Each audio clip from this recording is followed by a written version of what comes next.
मुलीच्या लग्नाच्याच दिवशी वधू पित्यावर काळाचा घाला. चॅनेलवर नवीन असाल तर NM न्यूजला सबस्क्राईब करा. लोणी तालुका आंबेगाव येथील पोपळघट परिवारात काल शनिवारी मुलगी अक्षदाचा विवाह सोहळा असल्याने आनंदाचे वातावरण होते. सायंकाळी अक्षदाची सासरी जाण्याची वेळ आली. पाठराखीण म्हणून जाणाऱ्या धाकट्या बहिणीची कपड्याची बॅग आणण्यासाठी स्कूटीवरून चाललेल्या वधूपिता अक्षदाचा वडिलांवर काळाचा घाला पाठीमागून आलेल्या टेम्पोने धडक दिल्याने झालेल्या अपघातात वधूपिता संदीप दत्तात्रय पोपळघट वय वर्ष 50 राहणार लोणी यांचा दुर्दैवी मृत्यू झाला.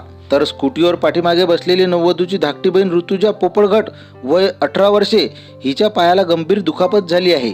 पोपळघट परिवाराचे जवळचे नातेवाईक व नववधू अक्षदाचा मामा माजी विद्यार्थी विकास प्रबोधिनीचे सदस्य चेतन लोखंडे यांनी दिलेल्या माहितीनुसार पोपळघट परिवारातील अक्षदा हिचा विवाह लोणी गावाजवळील थापेवाडी येथील मंगल कार्यालयात दुपारी 2 वाजता उत्साहात पार पडला. सर्व नातेवाईक आनंदात होते. सायंकाळी अक्षदाची सासरी जाण्याची वेळ आल्यावर पाठराखण करण्यासाठी नववधूची धाकटी बहीण ऋतुजाला पाठवायचे होते. म्हणून ऋतुजा वडिलांबरोबर लोणी येथील घरी कपड्याची बॅग आणण्यासाठी स्कूटी क्रमांक MH14 HF 1569 वरून लोणीच्या दिशेने जात असताना जेजुरी बेल्ले महामार्गावर बांधण वस्ती या ठिकाणी गतिरोधक आला म्हणून स्कूटीचा वेग कमी केला असताना त्याचवेळी पाठीमागून जोरात येणाऱ्या टेम्पो क्रमांक MH12 SF 7007 ने पाठीमागून जोरात धडक दिली. या धडकेत संदीप पोपळघट हे रस्त्यावर पडले. त्यांच्या छातीवरून टेम्पोचे चाक गेल्याने ते गंभीर जखमी झाले. डोक्याला जबर दुखापत झाली. त्यांना चाकण येथील खाजगी रुग्णालयात दाखल केले.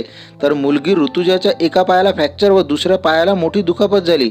संदीप पोपळघट यांच्यावर उपचार चालू असतानाच त्यांचे रविवारी पहाटे निधन झाले. त्यांच्या मागे पत्नी, 1 मुलगा, 2 मुले असा परिवार आहे.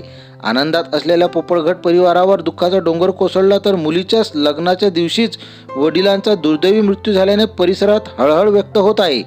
बेल्ले जेजुरी महामार्गावर लोणी परिसरातच गेल्या 2-3 वर्षात अनेक लहान मोठे अपघात झाले असून अनेकांना आपला जीव गमवावा लागला आहे.